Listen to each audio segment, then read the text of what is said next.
Welcome to the Tao of Joy and Sorrow, an exploration of how these two companions, joy and sorrow, intertwine in our lives.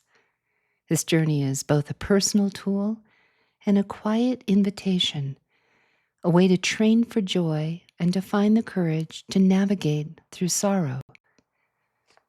The Sufi poet Khalil Gibran wrote an essay titled Of Joy and Sorrow that has long been a touchstone for me. In it, he reminds us that our capacity for joy is carved by our experience of sorrow. His words invite reflection and balance. My quest is to better understand this interplay. Perhaps yours is, too. Settling in with discomfort. Only to the extent that we expose ourselves over and over to annihilation can that which is indestructible be found in us. Pema Chodron. I remember the first time I truly grasped the idea of settling in with discomfort. It was in a yoga class, years after I'd first trained with Manju Joy in an ashram in Encinitas, an extraordinary experience long, long ago. The pose, once so familiar in my younger, more flexible body, now met me with resistance. What used to feel fluid and accessible now felt clumsy and stubborn. Then came the teacher's voice.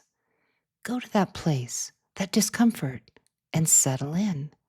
Stay a while. Get comfortable.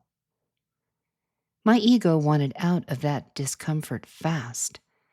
I remember how easily my body once flowed into a pose, how naturally my breath and mind braided into strength and stillness. But something about going to that place, that discomfort, and settling in had lessons for me that meant more than mastering a pose or pretending to. Suffering, I've learned, often equals pain multiplied by resistance. Pain is a part of life, but when I resist it, deny it, fight it, flee from it, I increase my suffering. And sometimes that resistance doesn't speak in words. It lodges in the body, quietly, persistently, until a part of us falls into crisis and the body says no more. When we compartmentalize emotion, it doesn't disappear. It waits, it rises, it whispers or shouts, "May I have your attention, please?" We all experience loss, failure, disappointment, heartbreak.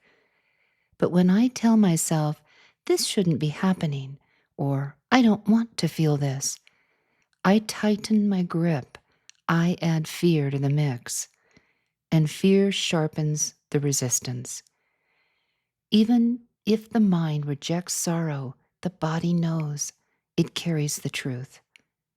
Years ago, one of my children, later diagnosed as autistic, began a therapy that surprised me with its gentleness. She was encouraged to brush up against the things that distressed her at her own pace. A texture she avoided, a sound that unsettled her, a social setting that felt too much. Not all at once and never forced, just small steps with support. Over time, her nervous system learned something vital. Discomfort, met with care, can soften.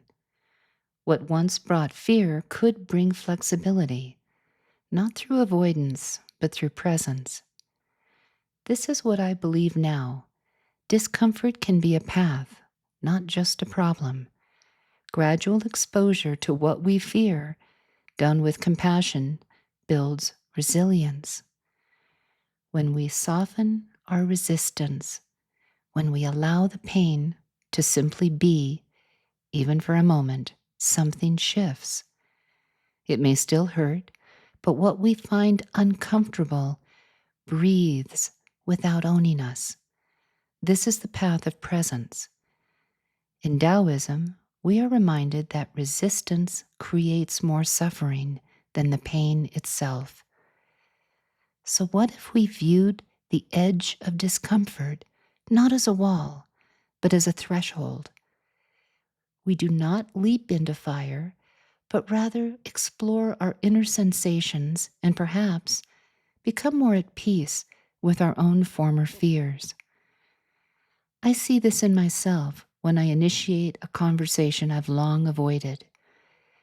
When I sit with grief instead of numbing it. When I say no, even though I fear disappointing someone else with my choice. Discomfort, but also truth, and sometimes even freedom. To sit with what I call my angst can be illuminating. Maybe, just maybe, I can begin to stretch gently into a fuller version of myself. We don't need to chase pain away. We don't need to fear it. We need only meet it with compassion to loosen our grip of resistance. When we stop multiplying our pain, we make space for breath, for healing, and yes, eventually, for joy.